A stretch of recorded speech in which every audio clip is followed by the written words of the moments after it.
Hey, it's Ruth here. I'm just popping in quickly before we dive into today's episode with some exciting news. The Play Schemas Collective is opening its doors for the very first time in just a few days. We'll be welcoming our founding members, and I would love for you to be a part of it. If you're curious to learn more, or if you already know this is for you, head over to playschemas.com and ensure that your name is on the email list. That way, you'll be the very first to know when the doors open. Okay, let's jump into today's episode. Sibling conflict isn't just about who gets the toy. It's about learning to live together, to share space, and to respect differences. All amazing foundations for life as they go on. Hello and welcome back to Demystifying Child's Play through Play Schemas. I'm Ruth Fairco and I am so glad that you're here. Today we're diving into a topic that every parent of more than one child will know very well, and that is sibling conflict. Those squabbles, those tears, the endless and more or less words, "Mommy took my toy" moments. But here's the good news, that sibling conflict isn't a sign that something's wrong. It's actually a sign that something very real and very right is happening. And when we layer in understanding of play schemas, those natural repeated patterns of play that all children move through, we begin to see these conflicts in a whole new light. So let's get comfortable. Whether you're out on a walk, catching a rare moment of quiet, or multitasking around the house, let's dive in and explore sibling conflict. Now, siblings, they do spend an incredible amount of time together. Even if your children are in daycare 5 days a week in different rooms, they're still together in the mornings when everyone is being rushed out the door. They're together in the evenings when everyone is at their thinnest, tired, overstimulated, and craving time with mum or dad, and you're together in the weekends. By simply being siblings, they get more hours side by side than anyone else. And with that comes more chances to play, more chances to learn, and more chances to clash. But every squabble, every "that's mine" moment, every scuffle over who gets into the car first, it's not just chaos, it's practice.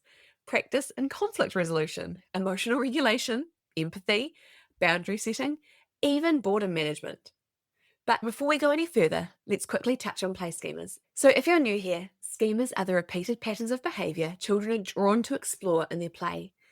3 of the top 10 play schemas are enveloping, which is wrapping toys or hiding inside things, connection, which is joining things together, and transformation, which is mixing, squashing, or changing things. Play schemas are universal. They're how children make sense of their world. And here's the key, schemas often show up right in the middle of sibling conflicts. So, how, you may ask? Let's imagine 2 siblings. One is in the trajectory schema phase, where they want to throw blocks, balls, food. The other is exploring positioning, which is lining toys up neatly and creating careful order. Now picture this. Both of them are in the same room, and you can probably guess what happens. One carefully arranges the blocks in the perfect order, then the other one zooms in like a flying rocket and scatters them everywhere. Boom, conflict.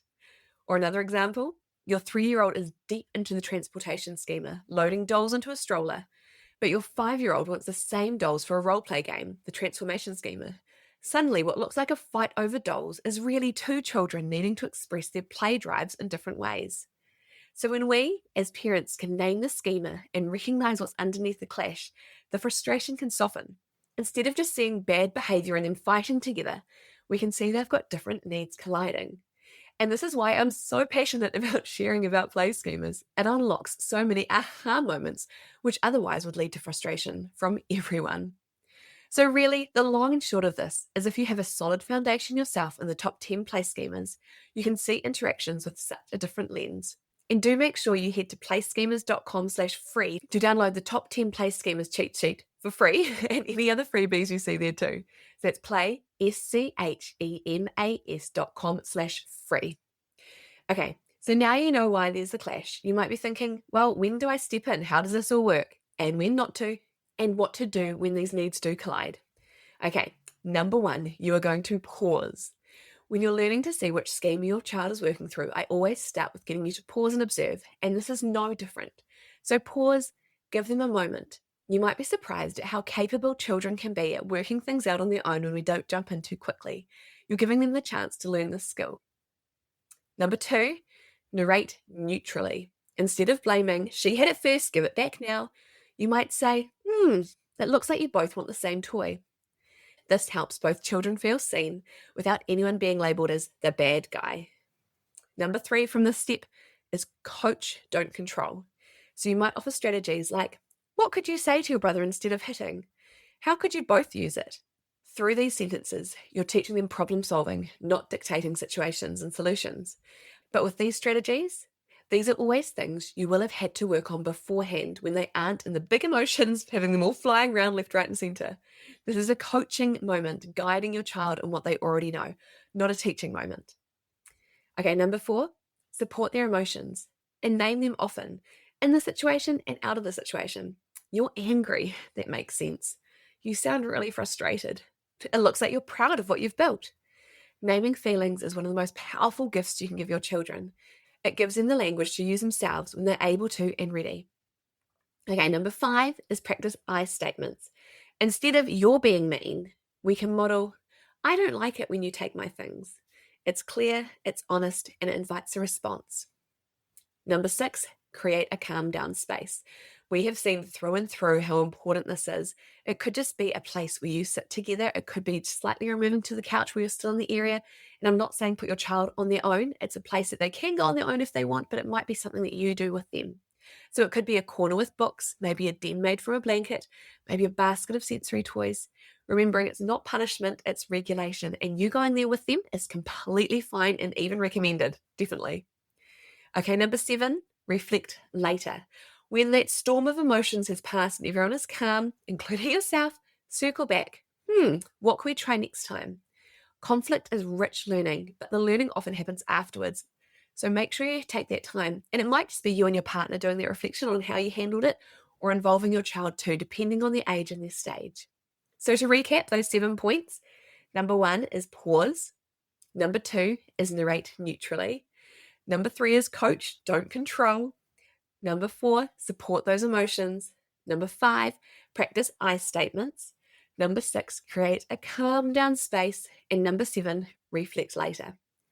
When we step back and see conflict through the lens of play schemas, we realize these aren't bad kids. This isn't a broken sibling relationship. This is practice. Real, messy, beautiful practice. Schema gives us insight into the why certain battles keep coming up. And then when we understand the why, we can respond with patience, empathy, and a lot more creativity. Sibling conflict isn't just about who gets the toy.